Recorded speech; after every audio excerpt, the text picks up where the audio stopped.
The Clarius image quality is excellent for orientation and I can see everything I need to see. My name is Rüdiger Eichholz. I am an anesthesiologist based in Stuttgart in the southern part of Germany. And I'm working in private practice for many years already. What we do in our practice is that we have got a very high percentage of outpatient cases. So this is a slightly different way of conducting anesthesia because we do not have intermediate care units, ICUs, so we need to be able to discharge the patient after surgery and after anesthesia, so they have to be fit.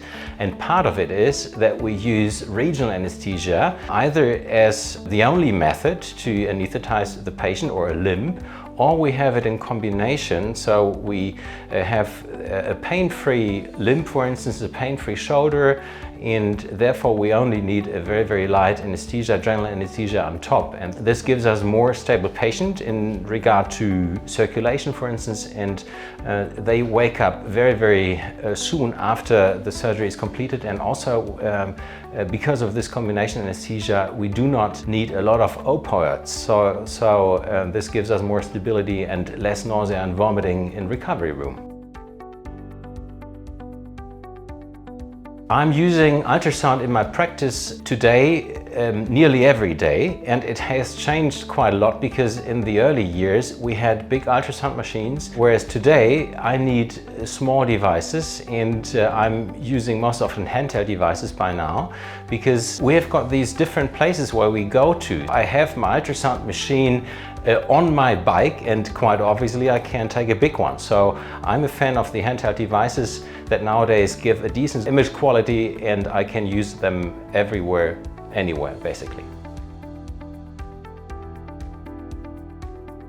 The Clarius ultrasound is a very nice and small device. It has a size of a smartphone basically, and I like that it has no wires. This is the upside. I like that they have a very good image quality, especially for nerve blocks. Today I use the phased and linear array, the PAL, P-A-L of Clarius.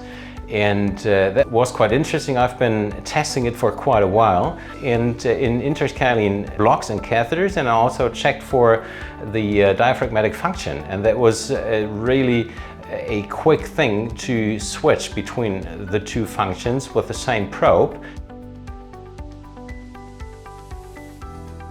The wireless devices have some advantages because there's a hygiene issue, because very often what you see when you've got the old big machines, that the wire, especially for instance on ICU, you find that the machine is on the other side of the patient bed, for instance, and then the wire runs over the patient. And hopefully it has been disinfected properly before, and because you cannot rely on this, when I still was working on ICU units, I was doing disinfection myself before use because I wasn't sure whether it had been disinfected before. And this actually is much better with wireless devices, and you can take it home anyway. So it's you know, like carrying ultrasound device in your pocket, and you have it everywhere.